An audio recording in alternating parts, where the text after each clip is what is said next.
దాదాపు 3 సంవత్సరాల పైన అయింది. ఇండియా 2020 సిరీస్ అయితే ఓడిపోయి దాదాపు 1000 రోజుల పైన ఉంటుంది. సో ఆ తర్వాత వరల్డ్ కప్ విన్నింగ్ తర్వాత ఫస్ట్ ఒక చిన్న టీం పసిక్కున టీం లాంటి చేతిలో 2 మ్యాచ్లు 2020 మ్యాచ్లు ఉండేది. అట్లీస్ట్ ఒక్క మ్యాచ్ కూడా గెలిచలేదు. ఫస్ట్ మ్యాచ్ అంటే ఏదో లక్ బై లక్ వాళ్ళ ప్లే వాళ్ళ ఐర్లాండ్లో పిచ్ ఎలా ఉంటుందో తెలియదు. సో బాగా ఆడలేదులే, అందరూ బ్యాట్స్మెన్ ఫెయిల్ అయినారు. ఒక అభిషేక్ శర్మ ఒకటే బాగా అన్నాడు, ఇంకా శివం దుబే 20-25 అన్నాడు. సో అంతే, ఎక్కువ ఎవరు ఇంకా క్లిక్ అవ్వలేదు. సో అందరు బ్యాట్స్మెన్లు అందరూ చేతులు ఎత్తేస్తున్నారు. ఇంకా బౌలింగ్లో ఫస్ట్ 2020లో అయితే ప్రసిద్ధ్ కృష్ణ అసలు ఫుల్ రన్స్ అయితే చాలా ఇచ్చేసినాడు. అసలు ప్రసిద్ధ్ కృష్ణ బదులు ప్రిన్స్ యాదవ్ మంచి బౌలర్. ఐపీఎల్లో కానీ ఈ ప్రసిద్ధ్ కృష్ణ చూసినాము, ప్రిన్స్ యాదవ్ చూసినాము. సో ఇంకా ఒకటి, అసలు షమీని ఎందుకు తీసుకోలేదు? అసలు ఐపీఎల్లో మంచి బౌలింగ్ ఇచ్చాడు షమీ. సో ఆల్రెడీ యాక్చువల్ అయితే బుమ్రా అయితే పక్కన పెట్టినారు. షమీని ఎందుకు తీసుకోలేదు సిరీస్లోకి అయితే అర్థం కాలేదు. సో నెక్స్ట్ 2020 అయినా గెలుస్తుందేమోనే ఆశపడినాము, చూస్తాము. సో ఫస్ట్ ఏదో జరిగిపోయిందిలే, ఐర్లాండ్ ఏదోలే వాళ్ళు బై లక్ గుడ్డిలో ఉన్నట్టు గెలిచినారులే అని అందరూ అనుకున్నారు. కానీ 2020 కూడా వాళ్ళు గెలిచి ఇది లక్తో వచ్చిన విజయం కాదు, మేము కష్టపడి గెలిచినాము అనేసి ఐర్లాండ్ వాళ్ళు అయితే నిజంగా హ్యాట్స్ ఆఫ్ ఐర్లాండ్ టీంకి. ఒక ఇండియా టీంని గెలవాలంటే 2020లో కంటిన్యూ గెలిచాలంటే మామూలు విషయం. ఒక పెద్ద టీంని కొట్టడం అంటే ఈ విషయంలో ఐర్లాండ్ అయితే మెచ్చుకోవచ్చు. సో బ్యాటింగ్, బౌలింగ్, ఆల్రౌండర్ మొత్తం ఫీల్డింగ్ ఎక్సలెంట్గా చేసినారు. అసలుకి నిజంగా అయితే ఈ గెలుపుకి వాళ్ళు నిజంగా కష్టపడినారు, గెలిచినారు, ఒప్పుకోవచ్చు. దానికంటే వాళ్ళు గెలిచినారు అని చెప్పుకోవడానికంటే కూడా మన తప్పిదాల వల్ల మ్యాచ్లు అయితే 2 మ్యాచ్లు ఓడిపోయారు. ఫస్ట్ మ్యాచ్లో చూస్తే 3-4 క్యాచ్లు డ్రాప్. సెకండ్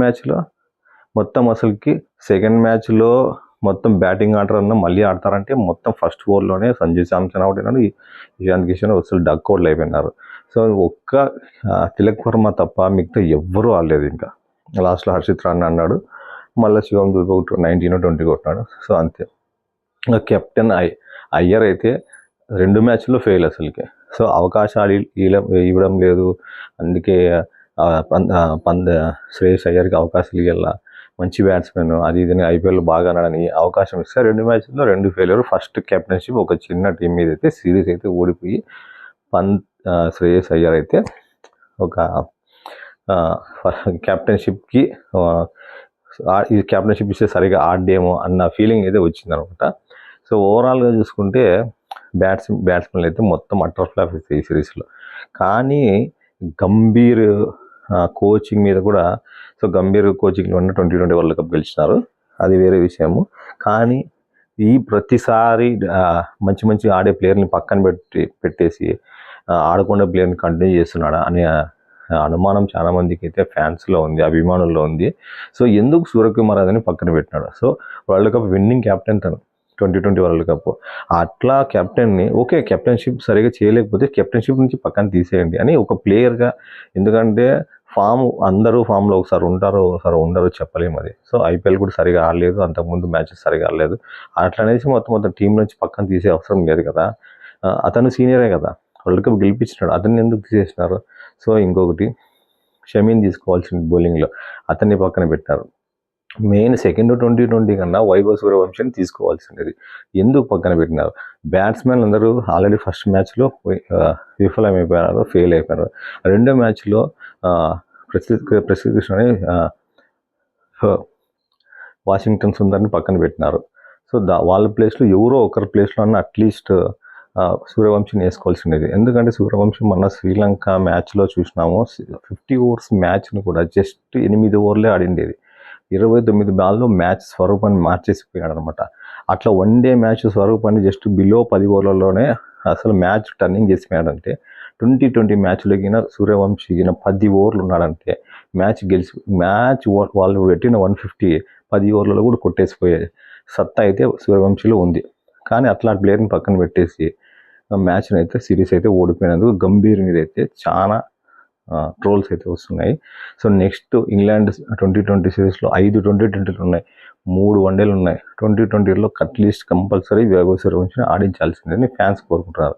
ఆడని వాళ్ళని సీనియర్ అయితేనేమి జూనియర్ అయితేనేమి మంచి ప్లేయర్సే, కాదనిలేం, ప్రతి ఒక్కరూ మంచి ప్లేయరే. ఓపెనర్ అభిషేక్ శర్మ బాగా ఆడతాడు, సంజు శాంసన్, ఇషాన్ కిషన్, తిలక్ వర్మ, ప్రతి ఒక్కరు మంచి ప్లేయర్సే. కానీ ఆడనప్పుడు ఎట్లా ప్లేయర్ని అయితే పక్కన పెట్టాల్సింది. మాకు కావాల్సింది ప్లేయర్స్ ఆడడం కాదు, ఇండియా మ్యాచ్ గెలిచాలా. నువ్వు ఆడుతున్నావా లేదనేది పక్కన మాకు వేరే విషయం. రేపు పొద్దున వైభవ్ సూర్యవంశీ ఆడకపోతే అతను కూడా పక్కన పెట్టేసేయండి. మ్యాచ్ గెలిచేది ఇంపార్టెంట్. సీనియరా జూనియర్ అని చూడొద్దండి. సీనియర్ని పక్కన పెట్టి జూనియర్ని ఆడేలా అదంతా వద్దు. ఎవరు ఆడితే ఎవరు ఫామ్లో ఉంటే వాళ్ళని ఆడిపించండి అంతే. సూర్యవంశీ ఇప్పుడు అద్భుతమైన ఫామ్లో ఉన్నాడు.